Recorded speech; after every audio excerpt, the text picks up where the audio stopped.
Jandan. Anyway, we can keep talking about it. But let's go across to our old friend Mr. Nazir Hussain, who is joining us now after a long time. Nazir Hussain साहब नमस्कार. नमस्कार नाज़िर हुसैन साहब, कैसे हैं? Sir नमस्कार. नमस्कार. नमस्कार. क्या हुआ, बड़े थके हुए नजर आ रहे, क्या बड़ा आवाज निकली नहीं, क्या हुआ? मैं कहा जो नॉर्मल दिलीप कुमार की आवाज निकलती है वो निकल नहीं रही, क्या बात है? सब खैरियत तो है? नहीं, आवाज नहीं, थोड़ी ठीक है, थोड़ी आवाज खराब हो गई है. अरे सबकी आवाज खराब हो गई है सर, सबको खांसी जुकाम पता नहीं क्या क्या हो गया. इतना प्रदूषण फैला हुआ है पूरे मुंबई में, नवी मुंबई में, ठाणे में, हर जगह पे. मुझे समझ में नहीं आ रहा कि मैं रह रहा हूँ कि दिल्ली में रह रहा हूँ. वेरी फ्रैंकली ये तो दिल्ली का हाल होना चाहिए था. आज दिल्ली का AQI कम हो गया है और मुंबई की हालत खराब हो गई है. तो सर 5 स्टेट में कितने स्टेट जीत रहे हो सर? सबसे ज्यादा तो BKC की हवा और पानी दोनों खराब हो रही है जहां आप है. तो आपको ज्यादा, मैं खुद सफर कर रहा हूँ, आज 8 दिन हो गया, but now I am feeling better now. Sir BKC is a gas chamber. Yes. BKC genuinely gas chamber है. यहाँ पे जो भी आता है, यहाँ पे लिखना चाहिए enter at your own risk. वो होता है ना कि smoking is injurious to health, working in BKC is injurious to health. सीधी बात है, वो होना चाहिए सर. हालत खराब है यहाँ तो. हम लोगों से पूछिए, हम लोग रोज आते हैं यहाँ पे, रोज काम करते हैं. आई नो वेरी वेल कैसे आप सफर कर रहे हैं. आई नो अबाउट दैट, क्योंकि मुंबई की पूरी हालात खराब है. उस पर खास करके BKC एरिया और बांद्रा के एरिया तो ज्यादा ही कुछ सफर कर रहे हैं लोग. अच्छा सर, आपसे एक सवाल पूछना था. 5 राज्यों में चुनाव हो गए, 3 दिसंबर को रिजल्ट आ जाएंगे. मुझे लग रहा है कांग्रेस को इस बार एडवांटेज है. ठीक है, गरीब कल्याण योजनाएं तो हैं, आपकी जबरदस्त योजनाएं हैं जिसकी वजह से लोगों में बहुत उत्साह है. लेकिन मुझे लगता है सबसे बड़ा एडवांटेज आपका इस बार है कि आपकी लोकल लीडरशिप जो है वो बहुत स्ट्रांग है, और उसके सामने बीजेपी की जो लोकल लीडरशिप है वो नॉन एग्जिस्टेंट है. वहां पर सिर्फ मोदी जी की शक्ल पे चुनाव लड़ा जा रहा है. जहां तक कांग्रेस का प्रश्न है, हर जगह पे आपके पास CM का कैंडिडेट है, एक नहीं 2-2 3-3 कैंडिडेट हैं, और हर एक कोई वहां पे लोकल लीडरशिप को पहचान रहा है. Is that true? Are we right in assuming that, Nazir साहब? देखिए, कोई भी local body election local leader पे ही लड़ा जाता है, जहाँ पे चेहरा भी हो. जोर से बोलेंगे सर प्लीज. मुझे मेरी आवाज नहीं आ रही है क्या? नहीं, अभी आ रही है. अभी आपने कहा था मेरी आवाज नहीं आ रही है, तो फिर अभी तब आई बहुत अच्छे तरीके से. जी बोलिए. Thank you. नहीं, कोई भी इलेक्शन सर, जो भी इलेक्शन होता है वो लोकल चेहरे पे ही लड़ा जाता है, क्योंकि लोकल स्टेट की इलेक्शन हो, जो चेहरा जाना पहचाना है उसके ही चेहरे पे लड़ा जाता है. तो आप देख लीजिए, आज कांग्रेस के पास चेहरे इतने हैं कि हमारे पास कंपटीशनों की लाइन लगी हुई है. आपस में इतना कंपटीशन है हमारे की कि चेहरे इतने. पर आज भारतीय जनता पार्टी को किसी भी राज्य में किसी भी CM बनाने में, उनको घोषित करने में उनको घबराहट महसूस हो रही, कि उनके पास फेस की इतनी ज्यादा कमी है कि आज वो जूझ रहे सिर्फ एक मोदी जी और एक कमल, ये 2 चेहरे पे वो पूरे हिंदुस्तान के अंदर इलेक्शन लड़े. यानी कि नल से लेके थल तक की लड़ाई वो सिर्फ मोदी जी की ही ऊपर लड़ना चाहते हैं. मुझे नहीं मालूम वो किस तरह इलेक्शन लड़ रहे हैं, पर हम जो जनता है वो आवाम है, जो वहां का CM आज की तारीख में अशोक गहलोत जी हो चाहे दूसरे राज्य, उनके चेहरे को पहचानती है और उनके वादों पे भरोसा करती. जो वो वादा किए, जो उन्होंने वो डिलीवर किया या नहीं किया, वो जनता जानती है. अब इलेक्शन खत्म हो चुका है तकरीबन दूसरे स्टेट का, सिवाय तेलंगाना को छोड़ के. तो अभी हम बड़ी बातें करके मतलब नहीं है कि हम क्या, पर जनता अब इसकी रिजल्ट 3 तारीख को दे देगी, क्योंकि जनता के हाथ में ही सब कुछ है. पर जनता ने देखा है कि हमने डिलीवर क्या किया है, हमने देखा है कि हमने उनके लिए जो वादे किए वो पूरे किए या नहीं किए. हमने अभी 6 गारंटी की बात की, तो महिलाओं के लिए बात की ना. महिलाओं को बोला 2,500 रुपया पर मंथ आपको मिलेगा. आपको बिजली का अधिकार है तो आपको बिजली मिलेगा. आपके बच्चों को एजुकेशन का हक है, अधिकार है तो आपके बच्चों को एजुकेशन मिलेगा. आपके स्वास्थ्य का हक है तो आपको हॉस्पिटल का इंश्योरेंस मिलेगा, चाहे ट्रीटमेंट 25 लाख का हो या 50 लाख का, गवर्नमेंट उसकी रिस्पॉन्सिबिलिटी लेगी. तो शिक्षा का अधिकार हो, रोजगार का अधिकार हो, न्यूनतम आय का अधिकार हो, बेरोजगारी का, ये सारी गारंटी कांग्रेस दे रही है. और वो पहले ही कहती है कि हम इस फैसले को कैबिनेट के अंदर लाके कानून बना देंगे, पहले ही कैबिनेट को उसको पास करा देंगे. तो जनता उस पर भरोसा करती है, और जनता को यकीन हो जाता है कि राहुल गांधी जी हो चाहे हमारे क्षेत्रीय नेता हो, जो वादा कह रहे हैं और जनता के बीच में कह रहे हैं उसे मुकम्मल करके देंगे. क्योंकि आपको मैं बताना चाहता हूं कि 450 या 500 में सिलेंडर देने की भारतीय जनता पार्टी आज ऐलान कर रही है, पर उनकी सरकार आप देख लीजिए कहां कहां है। एमपी में भी है, महाराष्ट्र में भी है, गुजरात में भी, तो वहां क्यों नहीं वो दे पा रहे हैं? ये सवाल है कि नहीं? जनता देख ली, जिस स्टेट में उनकी गवर्नमेंट है वो दे नहीं पा रहे हैं, जिस स्टेट में आने वाले उसके लिए वो वादा कर रहे हैं, तो उस पर कौन भरोसा करेगा? आप जितने भी आप लोगों को समझाने की कोशिश करें, आवाम बहुत अच्छे से जानती है, आवाम समझती है। आप रोशनी दिखा रहे हैं या दिया जला रहे हैं, इसका कोई मायने जनता पे नहीं पड़ेगी, क्योंकि उन्होंने रिजल्ट देख लिया है कि आपने जहां जहां आपकी सरकारें, आप वहां फैसिलिटी नहीं दे रहे हैं, उनको हॉस्पिटलों का ट्रीटमेंट नहीं दे रहे हैं, उनके भोजन का अधिकार, इवन तो बंगाल का मैं तो देख रहा हूँ, मनरेगा का पैसा नहीं भेज रहे लोगों को। मतलब प्यार में कह सकता हूँ, इनके पास सिर्फ वादे हैं, वादे पूरे करने के लिए कुछ नहीं है। मैं बार बार कहता हूँ, दुष्यंत कुमार की एक लाइन है ना, सिर्फ हंगामा खड़ा करना हमारा मकसद नहीं, हमारी कोशिश है कि सूरत बदलनी चाहिए। मेरे सीने में ना सही, तेरे सीने में सही, आग कहीं भी हो आग जलनी चाहिए। तो हम हंगामा नहीं करते, हम सूरत बदलने की बात करते हैं, आग जलाने की बात करते हैं जिससे रोशनी हो। ये दीप नहीं जला रहे हैं, ये लोगों के घर जला रहे हैं। आप देख लीजिए ना, करप्शन दबा के है, चारों तरफ अंधकार फैला है, ये कौन सी दिया जला रहे हैं? तो मुझे समझ में नहीं आ रही इनकी पॉलिटिक्स किधर जा रही है, जनता के लिए है या नहीं है, सिर्फ बड़े नेताओं के लिए है, बड़े बिजनेसमैन के लिए है, बड़े लोगों के लिए, गरीब लोगों के लिए नहीं। इनके पास कोई प्लान नहीं है, सिर्फ वादे हैं, वादे डिलीवर नहीं हो रहे, इसलिए जनता हम पे भरोसा करेगी। और कई राज्यों में हम जीत के आ रहे हैं तकरीबन। मुझे मेरा अपना ओपिनियन, हमारा खुद का डिसीजन बोलता है हम 5 राज्यों में सरकार बनाने के तकरीबन करीब है।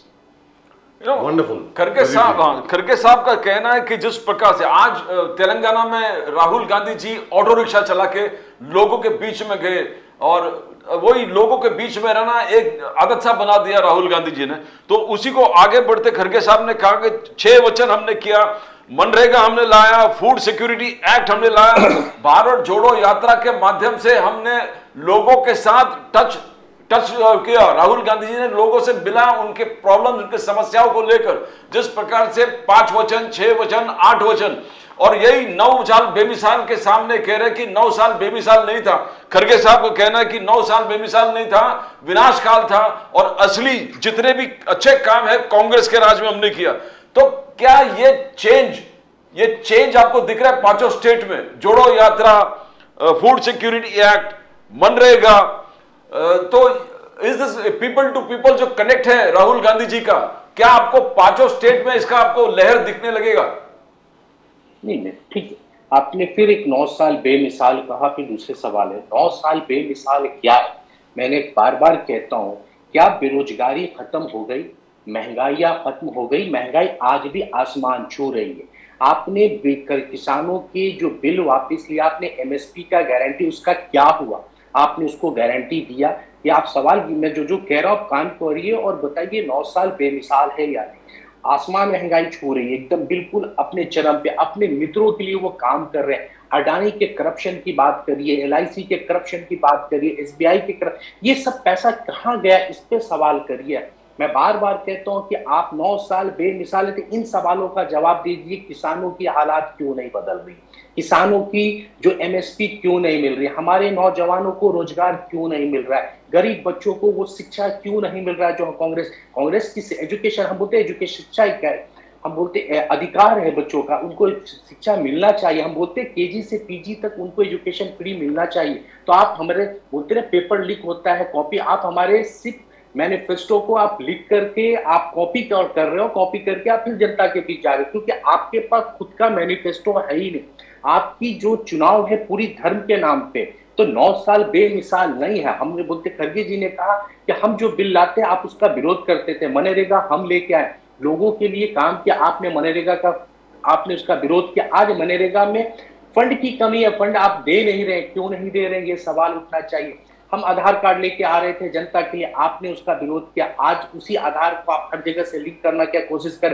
फूड सिक्योरिटी बिल की बात की, हमने फूड सिक्योरिटी बिल लाया, लोगों को भूखे ना रहे, फिर भी लोगों की आय कम हो गई। आज भुखमरी के कागार पे दुनिया के, हमने बोलते ग्लोबल डेस्क का रिपोर्ट है, दुनिया के भुखमरी कंट्री में हम लोग सबसे निचले स्तर पे चले जा रहे हैं। आप कह सकते हैं कि कुछ एक्सपोर्टों में हमारी नाम बहुत रोशन हो, पर ये भी तो सच्चाई है।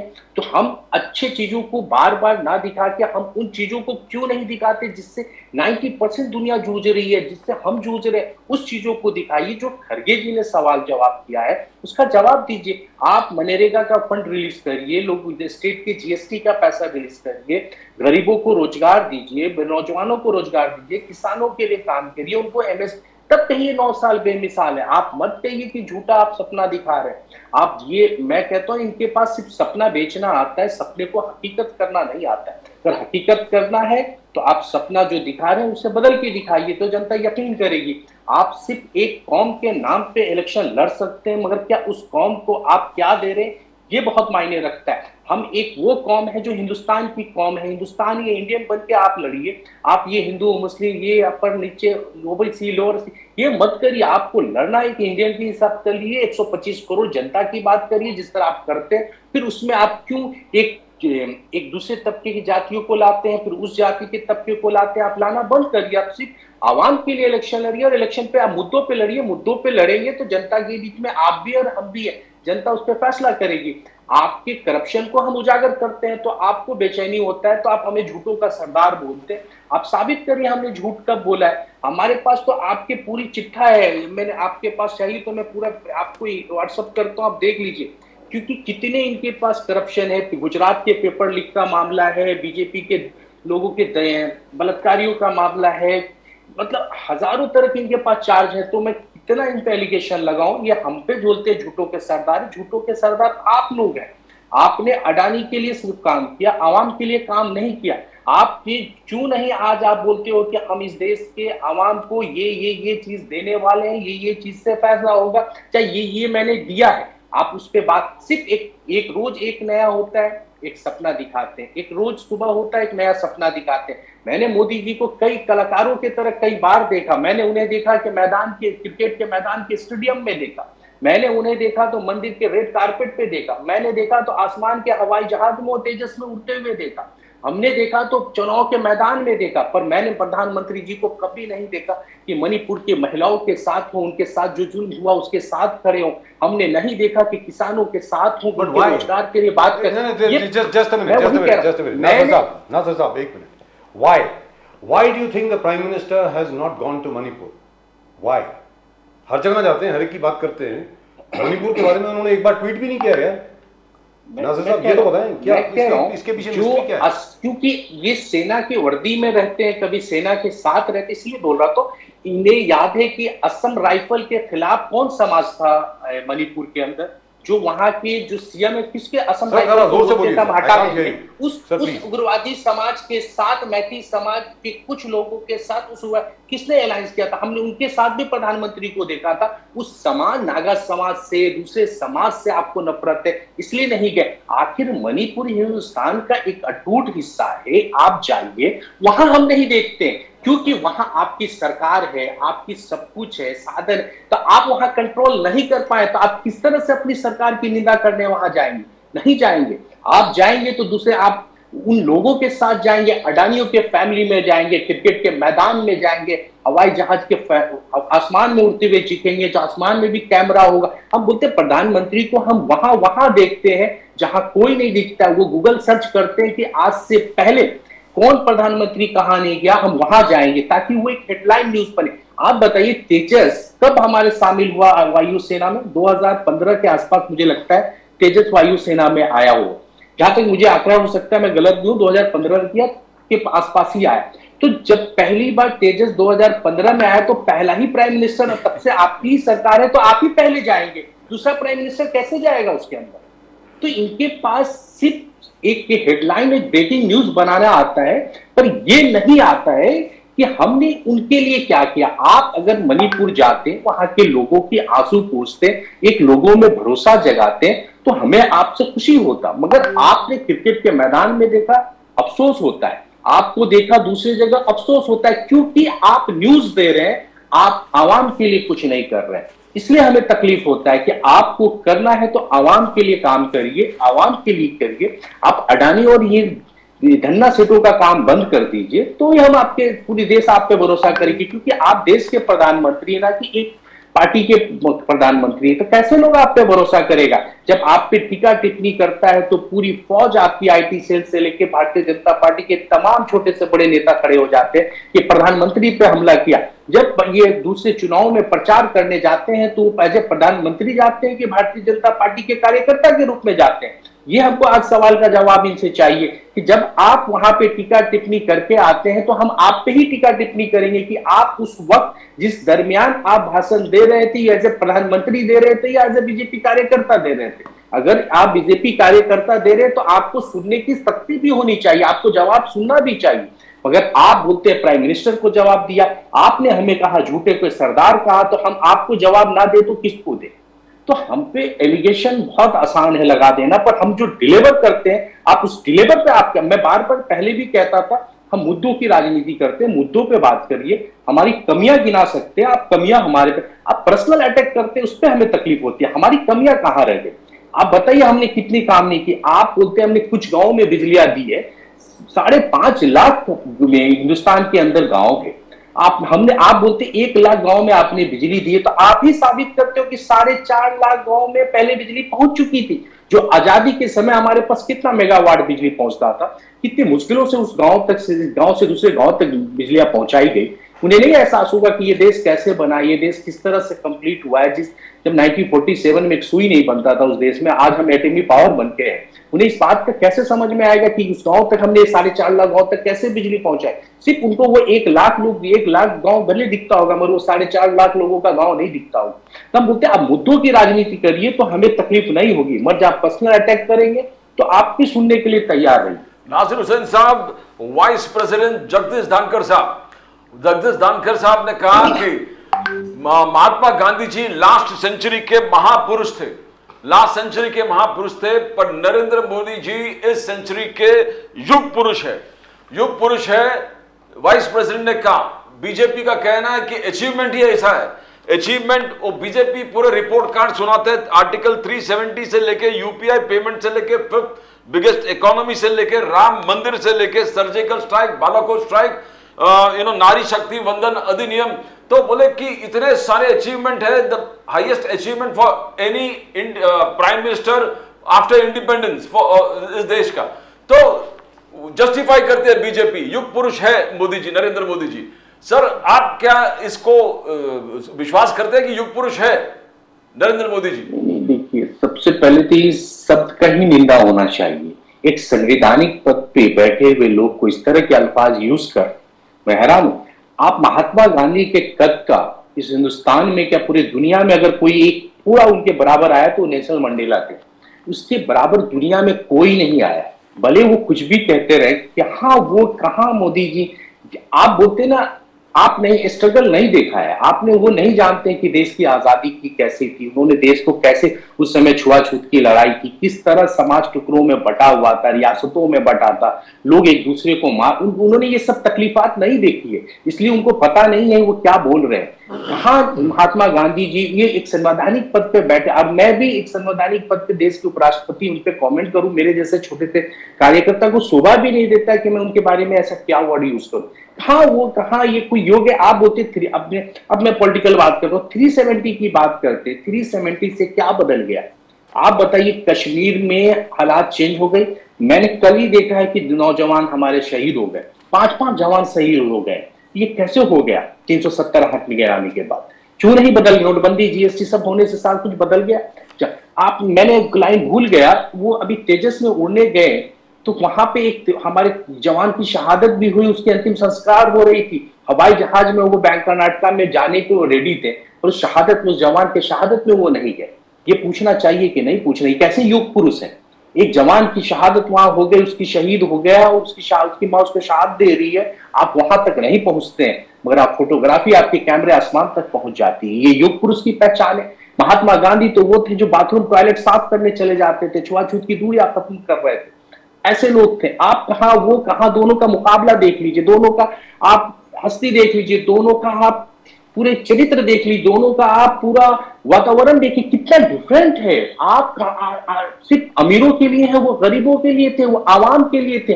वो उनकी जिंदगी में छुआछात नहीं थी, जात पाती नहीं थी, हिंदू मुस्लिम नहीं था, उनके लिए तमाम एक थे। पर आपके अंदर डिफरेंसेस है, आप कभी कब्रिस्तान शमशान की बात करते हैं, कभी आप आज सुप्रीम कोर्ट का बहुत बेहतरीन एक लाइन में देख रहा था, उन्होंने कहा सिर्फ आप एक नवजात देशभक्त बनने के लिए पड़ोसी से नफरत नहीं कर सकते। सुप्रीम कोर्ट में एक है ये पाकिस्तानी वीजा कैंसिल कर देने, बोला कि सिर्फ आप राष्ट्रभक्त होने का मतलब ये नहीं है कि आप एक पड़ोसी से नफरत करने लगे, एक दूसरे समाज से नफरत करने लगे।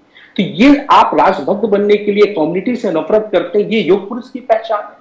ये कौन से युग पुरुष की पहचान है, आप बताइए। आप बोलते हैं पुलवामा में आप देखिए किस तरह से पुलवामा हुआ, आज तक पुलवामा की जांच की रिपोर्ट नहीं आई। कश्मीर के अंदर लोग शहीद हो गए, पुलवामा की डेड बॉडी वहां पड़ी रही, प्रधानमंत्री जी उसको स्पेशल फ्लाइट से दिल्ली बुला के वहां पे वो उनको श्रद्धांजलि देते। क्यों नहीं चले गए थे वहां पे? क्योंकि उनको कैवरेज करना था, कैमरा दिखाना था, पूरा इवेंट मैनेजमेंट करना था, आप वहां तक नहीं गए। तो आप कैसे युग पुरुष है, आप समझाइए तो देश को। आपने महिला बंधन की बात की, क्या महिलाओं को वो सम्मान मिला? आप बताइए, अगर मिला है तो कैसे मिला है बताइए। कौन सी महिलाओं को सम्मान आपने दे दिया है?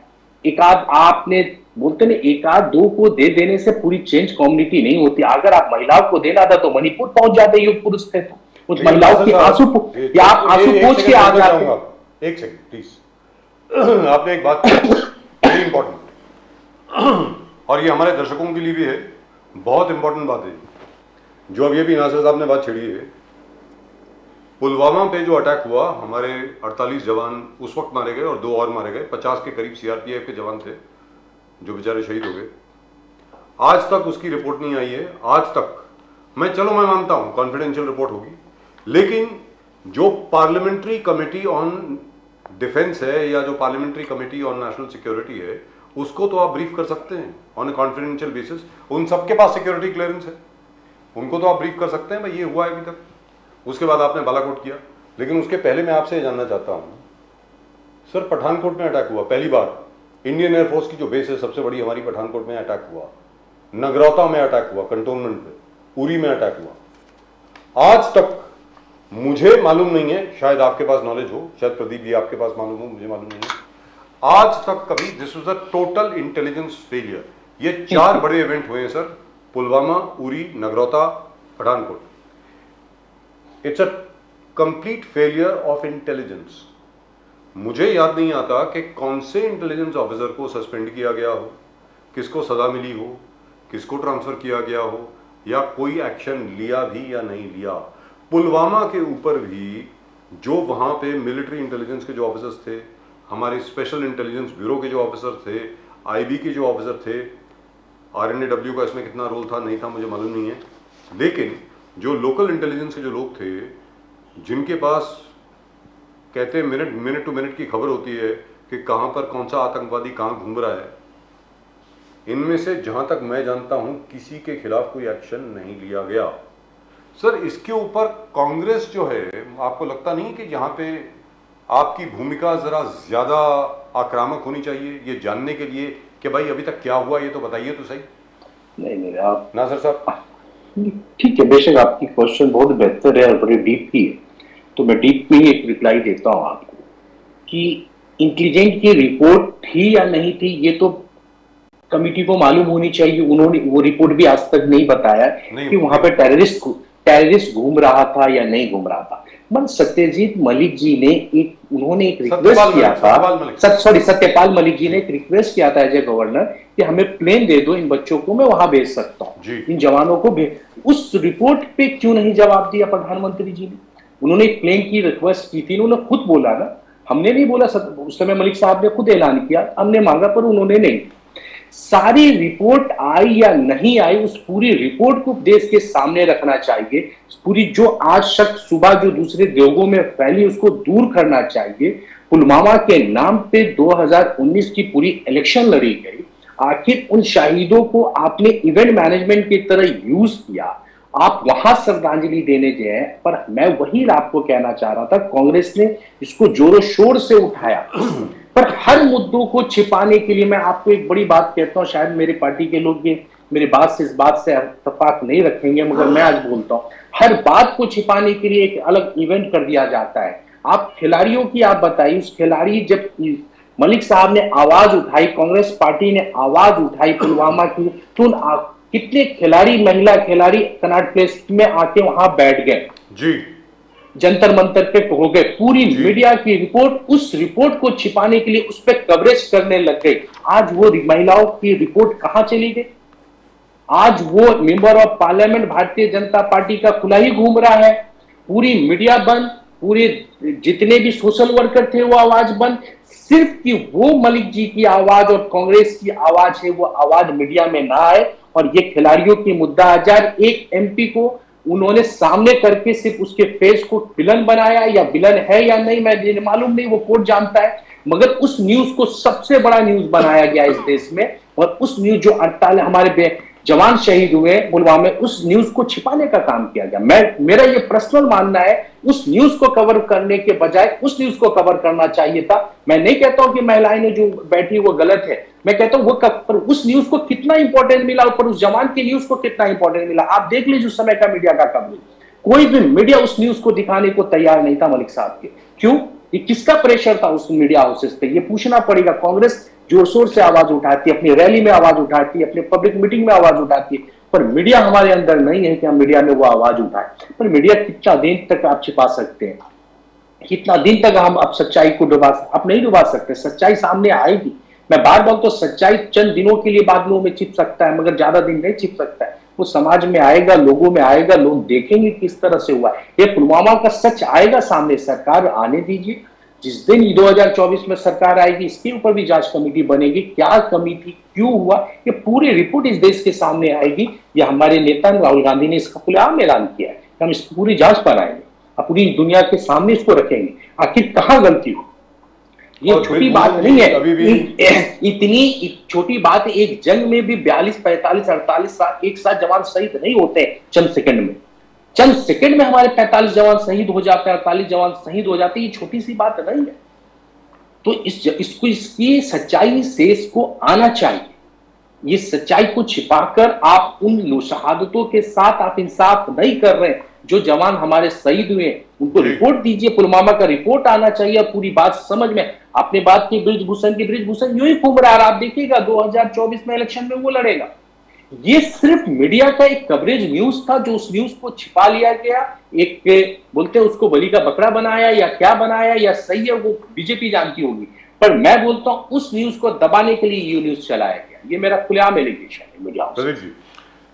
महाराष्ट्र में देवेंद्र फडणवीस जी ने बार बार ये कहा कि आज खुलेआम बोले कि मैं, राहुल गांधी जी, उद्धव ठाकरे जी, आदित्य ठाकरे जी, संजय राउत जो बार बार कह रहे हैं कि संविधान को बदलने वाले हैं मोदी जी, संविधान ऑल्टर होने वाला है। देवेंद्र फडणवीस जी का कहना है कि ये हिंदू राष्ट्र करना, ये करना, बोले कि बेसिक स्ट्रक्चर ऑफ संविधान को कोई चेंज नहीं कर सकता, कोई ऑल्टर नहीं कर सकता। तो ये सिर्फ वहम है जो लोगों के मन में क्रिएट कर रहे राहुल गांधी जी, उद्धव ठाकरे जी और इंडिया अलायंस के लोग। संविधान चेंज, ऑल्टर, बेसिक स्ट्रक्चर नहीं कर सकते और होगा भी नहीं, फडणवीस जी का कहना है। दूसरा, बार बार इंडिया अलायंस के लोग, उद्धव ठाकरे जी कह रहे हैं कि मुंबई अलग होने वाला महाराष्ट्र से, Mumbai is going to be separated, Mumbai अलग होगा।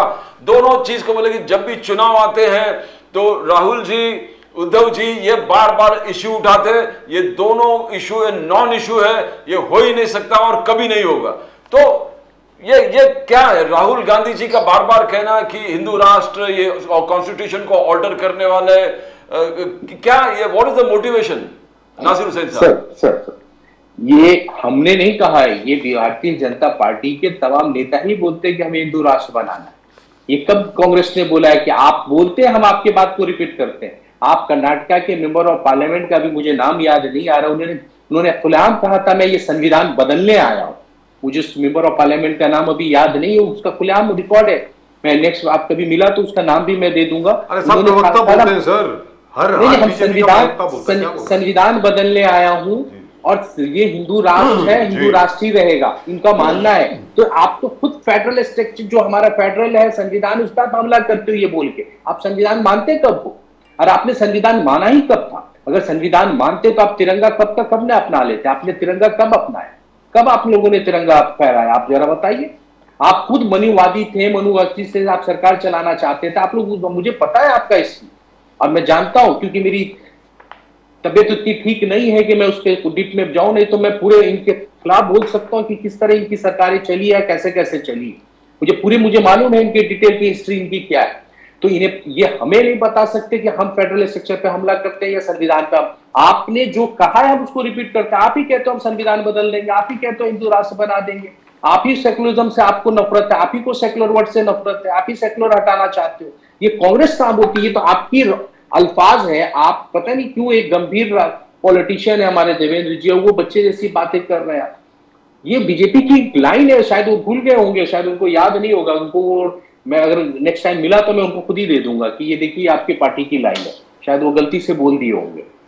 नासिर हुसैन साहब, प्राइम मिनिस्टर मोदी जी 2 दिन पहले मथुरा में थे। मथुरा ब्रज भूमि, मथुरा कृष्ण जन्मभूमि। उन्होंने कहा कृष्ण जन्मभूमि को उतना ही भव्य बनाना है जैसे हमने काशी विश्वनाथ को भव्य बनाया, उज्जैन महाकाल को भव्य बनाया, केदारनाथ को भव्य बनाया, अब अयोध्या को हम भव्य बना रहे। काशी कृष्ण जन्मभूमि अयोध्या जिस प्रकार से होगा, और का साथ में जैसा अमित शाह हमेशा कहते हैं 70 साल से कांग्रेस ने इन चीजों को देश से वंचित कर दिया है, हिंदुओं के खिलाफ काम किया है, एंटी हिंदू है। तो कैसे आप देखते हो इस स्टेटमेंट को? अमित शाह ने खुलेआम कहा कि 70 साल से कांग्रेस ने हमेशा इनके खिलाफ काम किया, मंदिर के खिलाफ हो, कृष्ण भूमि। तो how do you see it? ये क्या सिर्फ इलेक्शन स्ट्रेटेजी है 2024 का? राम मंदिर, और इस पे मुझे जो चाहिए होगा कम से कम आधा घंटा। इस पे मुझे राम मंदिर पे अगर बोलना हो तो मुझे 20 मिनट लग जाएगा कि राम मंदिर के ऊपर अगर बात करेंगे। राम मंदिर पे तो आप बोलते कांग्रेस ने कौन सी राजनीति की?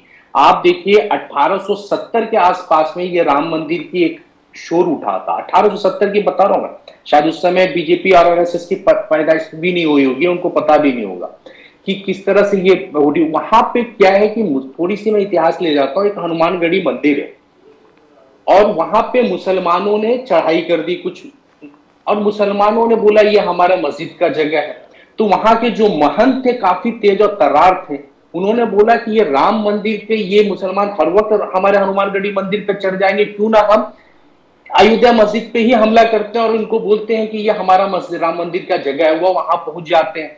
ये मैं नहीं बोलता, ये वो उस समय का ब्रिटिश कोर्ट का एक फैसला है, वो चाहेगा उसका भी कॉपी मेरे पास है, मैं वो कॉपी आपको दूंगा, जो फैजाबाद अंग्रेज के कोर्ट में आया था। तो वहां पे वो पूरा बनाया गया, क्योंकि बहुत लंबी कहानी है। तो वहां पे वो महंत की होशियार से वो मंदिर को बनाया गया, इसमें कोई कांग्रेस की चाल नहीं थी। वो मंदिर वहां पे स्टेब्लिश होती है, वहां पे पूजा पाठ शुरू हो जाती है ताकि मुसलमान उसमें उलझ जाए और रामगढ़ी से छुटकारा मिले। नहीं तो ये रोज यहाँ की लड़ाई हो तो मुसलमान वहां उलझ गए। सुप्रीम कोर्ट की चलिए ज्यादा उतने 1870 से 2003 तक आएंगे तो बहुत लंबी हिस्ट्री हो जाएगी। थोड़ी सुप्रीम कोर्ट लेके चलता हूँ। सुप्रीम कोर्ट ने क्या बोला, यहाँ कोई मंदिर मुसलमानों ने नहीं तोड़ा, ना इसका सबूत मिलता है, कोई मंदिर टूटने का पता नहीं चलता, ना कभी यहाँ मंदिर था या नहीं, उस कोर्ट के फैसले में भी नहीं पता चलता है। तो मंदिर तोड़ा ही नहीं गया, पहला नंबर सुप्रीम कोर्ट के फैसले के हिसाब से। और कांग्रेस यही कहती रही जो भी कोर्ट का फैसला होगा पूरे देश के लिए मान्य होगा, पूरी देश मानेगी, यही हम कोर्ट के फैसले पे चलते रहे। तो आप बोलते हैं कि सुप्रीम कोर्ट के फैसले के खिलाफ हम बात कर रहे हैं या आप बात कर रहे हो? आपने कैसे राम मंदिर की यहाँ बात हो रही है? राम मंदिर हमने कहा था कि कोर्ट के फैसले से बनेगी और कोर्ट के फैसले से बन रही है। अयोध्या हो, आप दूसरी काशी, किसी ने नहीं रुकाया है। जो भी फैसला हो समाज के आपस में फैसला होना चाहिए या कोर्ट से होना चाहिए। हम नहीं चाहते हैं कि नफरतों से फैसला हो, समाज में झगड़े से फैसला हो, हम उसके खिलाफ हैं। हमने कहा था जब भी हो आपस की बातचीत से हो जाए या कोर्ट से हो जाए, उसी से हो रहा है। आपने कैसे कह सकते हो कि कांग्रेस इसमें उलझा के रखी 70 साल से? 70 साल में हमारे काम को तुम देखो। 70 साल में हमने रेल बनाया, तेल बनाया, घेल बनाया, क्या नहीं बनाया? एटमी पावर देश को बनाया है। हम नहीं बोलते, सुषमा स्वराज जी बोल के गए कि कांग्रेस ने ये काम किया कि आईएम बनाया, आईआईटी बनाया, एम्स बनाया है। ये सुषमा स्वराज जी वो भी यूनाइटेड नेशन में बोल के आती है। और आप बोलते हो 70 साल से हमने हिंदू मुसलमान किया है। आप इसरो जैसी संस्था हम बनाते हैं जो चंद्रयान 3 वहां पहुंच जाती है। आप बताइए, हम बोलते हैं हमने देश के खिलाफ काम किया। अरे किस तरह से हमने तो हिंदू मुस्लिम की बात ही नहीं की। आप हर चुनाव में जाते हो, इनकी उनकी बात करते हो। आप बोलते हो, अभी आप किसी से सवाल भी कर रहे थे कि दीप वो जला रहे थे, दीप जलने से रोशनी हो जाती है, तो उसकी जवाब उनके पास नहीं था। आपकी किसी बीजेपी के या किससे बात कर रहे थे मुझे पता नहीं।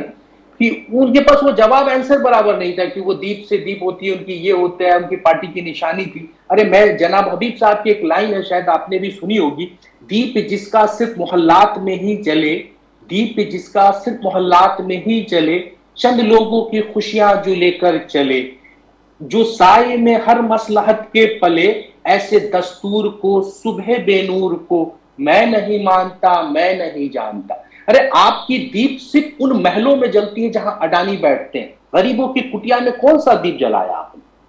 हम बार बार पूछते हैं कि नौजवानों को रोजगार दिया तो वहां कौन सा दीप जला? आप रोजगार दोगे तभी वो दीप जलेगा, नहीं तो ये रोशनी सिर्फ अडानी और अंबानी के घर में रहेगा। वो दीप उन लोगों तक पहुंच ही नहीं रहा है जो इनकी जरूरत है। तो आप बार बार राम मंदिर, काशी और उनकी बात करते हो। मैं बार बार कहता हूं कि मुद्दों पे बात करिए। आज महाराष्ट्र के किसानों की हालत आप देख रहे हैं, 3-4 दिनों से कितनी बुरी हालत हो चुकी है, उनकी फसलें बर्बाद हो चुकी है। आज उनको मुआवजा और उनके साथ खड़ा होने का वक्त है, ना कि उनकी बात करने का वक्त है। मैं बार बार बोलता हूं कि आप उन मसलों पे बात करिए जिसकी जरूरत है। Just one small little bit of breaking news. आपको भी बड़ी खुशी होगी ये जान के, जो श्रमिक हमारे वर्कर्स फंसे हुए थे उत्तराखंड की टनल में, अब बाहर निकलना शुरू कर दिया सर उन्होंने। बिल्कुल, उसमें से 2-3 निकल चुके हैं। हाँ, 2-3 बहुत बहुत मुबारक। और ये देश के लिए आज सच में दिवाली है। बच्चे दिवाली से फंसे थे, तो आज सच में एक दिया जलाने का दिन है इनके नाम। बिल्कुल, 12 लोग आ गए, 12 आगे बगी आ जाएंगे। हाँ, मैं देख पा रहा हूँ, हाँ मैं सुन पा रहा हूँ। और आई रियली होप इस खुशी में ये we should not lose the fact कि how was this tunnel allowed. That's what I want to know, because the Supreme Court and the National Green Tribunal had raised red flags. They had said very clearly कि यार इसको मतलब please मत बनाइए यहाँ पे। How was it allowed? I really want to know. This is terrible. Anyway, but good news, they're coming out. अभी आगे बच्चे आ गए, देश की बहुत बड़ी बात है। बेचारे पूरी परिवार, उनकी गरीबों की परिवार बिल्कुल टूट चुकी थी। पूरे घरों में इनकी दिवाली नहीं मनी। मुझे जान सकता हूँ जिसके बच्चे इतने दिनों से उस बंद गुफे में हो, उस घर की हालात क्या होगी। जो साहिब औलाद होगा वो अपने औलाद की कीमत को समझेगा। तो मुझे समझ में आ रहा है कि उन माँ और उन भाइयों और उन बहनों की आज कितनी खुशी हो रही होगी जिनके बच्चे वहां थे। वो दर्द शायद हम में ना हो, मगर उनके अंदर, उन बच्चों में, उनके परिवारों में जो दर्द होगी वो हम सिर्फ महसूस कर सकते हैं, मगर उन्होंने बर्दाश्त किया। और उनके किस तरह उन्होंने किया होगा, आज उनको हिम्मत दे और बच्चे फिर कामयाब हों और फिर अपने देश की सेवा करें। आज उन्होंने बहुत बड़ा काम किया है और सच में ये हीरो है। आज ये हीरो है, ये जंग जीत के आ रहे हैं। ये आसान काम नहीं है बंद कूपों में रहना और इतने दिनों के बाद बाहर आना। वाकई सलाम है इनकी हिम्मत को और सलाम है इनके जज्बे को। Fantastic job by everybody, including the Madras Sappers, including everyone, even जो the rat miners, all those Australians जो who मैं came over there, उत्तराखंड सरकार को भी आज मैं एक उत्तराखंड सरकार को भी मैं कांग्रेचुलेट करता हूँ कि उन्होंने पूरी मदद की और पूरी सरकार उनके साथ खड़ी रही। तो उत्तराखंड सरकार को भी मुबारकबाद कि उन्होंने इन बच्चों के लिए इतनी मेहनत की और पूरी ताकत लगाई। तो उनको भी मुबारक करता हूँ। एक पॉलिटिकल बात नहीं है, ये सच्चाई है। पूरी उन्होंने साधन यूज किया, किसी तरह बच्चों को बचाया। रियली उनको भी एप्रिशिएट है इसके लिए। मैं उनको भी बधाई की बात मानता हूँ। वंडरफुल, एब्सोल्युटली वंडरफुल, बहुत खुशी की, रियली वंडरफुल, एब्सोल्युटली वंडरफुल।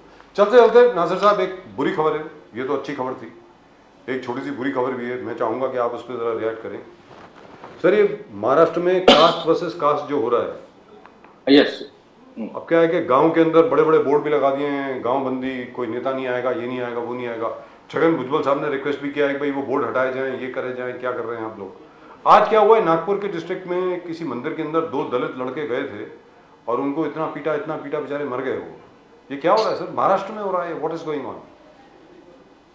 नहीं, ये क्या है, ये जातिवाद की जो लड़ाई है ना, ये बाबा साहब अम्बेडकर बोलते थे ये जहर है। क्योंकि बाबा साहब अम्बेडकर ने जातिवाद की लड़ाई लड़ी है और उन्होंने उसको बर्दाश्त किया है, और आपने नहीं किया है। तो मैं बाबा साहब को ही बार बार कोट करता हूँ कि उनको लोग सभी मानते हैं। तो बाबा साहब ने जब बचपन में स्कूल में जाते थे तो उनको सीढ़ियों पे बैठा दिया जाता था और उनके साथ किस तरह का अत्याचार होता था। तो वो जाति धर्म देखा है। तो आज के लोगों को सीखना चाहिए कि बाबा साहब कैसे थे, बाबा साहब ने कैसे काम किया था। ये ओबीसी और मराठा की बात नहीं है, बात समाज की है, एक महाराष्ट्रियन की बात है। आपस में इस तरह से नफरत फैलाना मुझे नहीं लगता कि बेहतर है।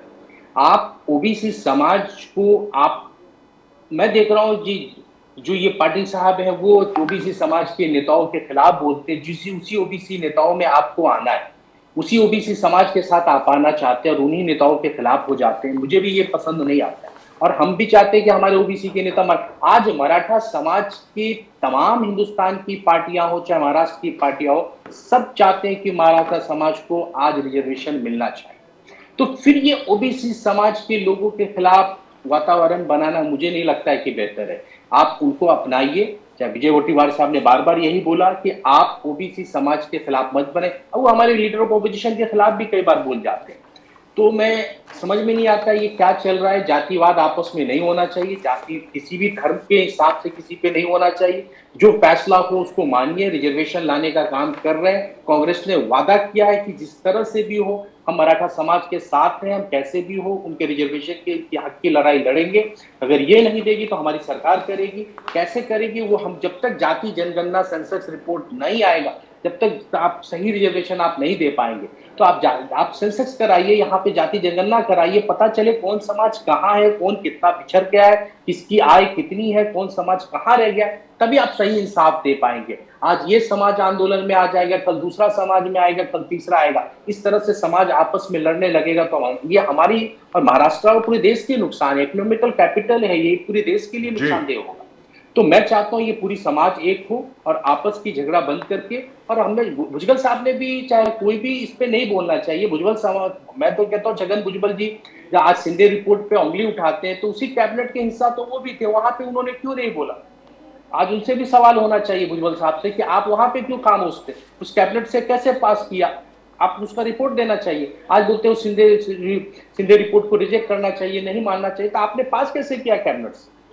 तो आज भुजबल साहब पता नहीं क्यों आंदोलन खड़ा कर, मैं कहता हूं ओबीसी के हक की लड़ाई लड़ रहे हैं, बेहतर है। मैं नहीं कह सकता कि आप मत लड़िए, ओबीसी की लड़िए। ओबीसी समाज हो सकता पिछड़ा हुआ है, मराठा समाज पिछड़ा हुआ है, क्योंकि जॉब नहीं है लोगों के पास, जॉबलेस है, सो लोग पैडेड हो गए, काम नहीं है, किसानों के पास कुछ है नहीं। आज फसल बर्बाद हो रही है, बारिश की वजह से उनको मुआवजा चाहिए। आज उस पर बात होना चाहिए। पर ये जाति, अब आपने बताया दो दलित समाज के बच्चों को मार मैं तो समझ में नहीं आता ये समाज किधर जा रहा है। क्यों इस तरह कत्लेआम मचेगी हिंदुस्तान के अंदर, और हमारे महाराष्ट्र में कभी सुना नहीं था। इस तरह से जातियों पे लड़ने लगेंगे, हम फिर पीछे चले जा रहे हैं। हम कहाँ आ रहे थे, हम कहाँ चले जा रहे हैं। बाबा साहब अम्बेडकर ने इसकी लड़ाई लड़ी है और उन्होंने कितनी मुश्किलों से इस समाज को बनाने का काम किया है। कम से कम उनकी जीवनी को पढ़ना चाहिए, क्योंकि तकलीफों को समझना चाहिए कि कैसे समाज जुड़ता है, कैसे एक होता है। एक 3 बार का पीएचडी किया हुआ बाबा साहब अम्बेडकर, उनके साथ इस तरह होता था। वो तंग आके इस धर्म को छोड़ने का काम किया।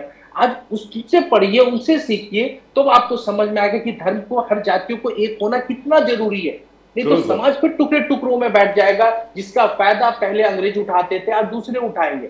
ये क्योंकि उसी पैटर्न पे आज चले आ रहे हैं। मतलब पहले Hindu versus Muslim, now caste versus caste, caste versus caste. हर समाज एक दूसरे समाज के ऊपर लड़ने लगेगा। क्या बचेगा देश में? कुछ नहीं बचेगा। तो इसके लिए हर नेताओं को सामने आना चाहिए कि हम ये नहीं कहना चाहिए हम ओबीसी के नेता हैं, हम मराठा के नेता हैं। तुम देश के नेता बनो, समाज के नेता बनो, एक करो, उनको जो उनकी हक है वो दिलाओ, रोजगार दिलाओ। मराठा समाज को रिजर्वेशन चाहिए, क्यों चाहिए? कि उनके पास रोजगार नहीं, अच्छा एजुकेशन नहीं, अच्छे जगह, उसके लिए काम करो। आप बोलते ना, मैंने एक बार कहा था अच्छी स्कूल्स बनाओ, हॉस्पिटल्स बनाओ, पर स्कूल कॉलेजेस पे तो बात हो नहीं रही है, हॉस्पिटलों पे बात हो नहीं, रोजगार पे बात हो नहीं रही है। तो आज आप रिजर्वेशन दे भी दोगे, सच मैं पूछता हूँ, आप रिजर्वेशन से क्या फायदा हो जाएगा? आज जिस तरह ओबीसी समाज के पास 27% का रिजर्वेशन है, पर फायदा कितना? सिर्फ 5% लोगों को भी। आज 22% लोगों को क्या रिजर्वेशन का फायदा? There are no jobs. Where are the jobs? मैं वही कह रहा हूँ, जॉब क्रिएट करना पड़ेगा। एजुकेशन के लिए एजुकेशन सस्ता सर कहाँ से क्रिएट करोगे? सारे पीएससी तो बेच दिए हैं। मुझ जैसे गरीब बच्चे, अरे नासिर साहब सारी पब्लिक सेक्टर यूनिट्स तो बेच दिए हैं, कहाँ से जॉब क्रिएट करोगे? मैंने कहा, मैं उस दिन कहा था कि रिजर्वेशन के नाम पे आपको हटाना है तो प्राइवेटाइजेशन की तरफ चले जाओगे तो आपको रिजर्वेशन का हक मिलने वाला ही नहीं है। आप प्राइवेट जॉब में कोई रिजर्वेशन है क्या? आज सरकारी कंपनियां बिक गए, एयर इंडिया बिक जाए, चाहे कोई, उसके अंदर कोई रिजर्वेशन है क्या? क्लोज है क्या रिजर्वेशन का? स्कूल, आप प्राइवेट स्कूल है उसके अंदर क्लोज है क्या? कुछ है ही नहीं। रिजर्वेशन दो लेके भी करोगे क्या? मैं कहता हूँ उसके लिए जॉब क्रिएट करो, जॉब दो, समाज को हक दो, हर समाज को हक मिलना चाहिए। आज मराठा समाज के साथ पूरी देश है, मैं सच कहता हूं। महाराष्ट्र की तमाम पार्टियां हैं, मैं ये नहीं कहता हूं कि बीजेपी खिलाफ है चाहे वो खिलाफ, तमाम पार्टियां उनके साथ है। मगर रिजर्वेशन देंगे कैसे?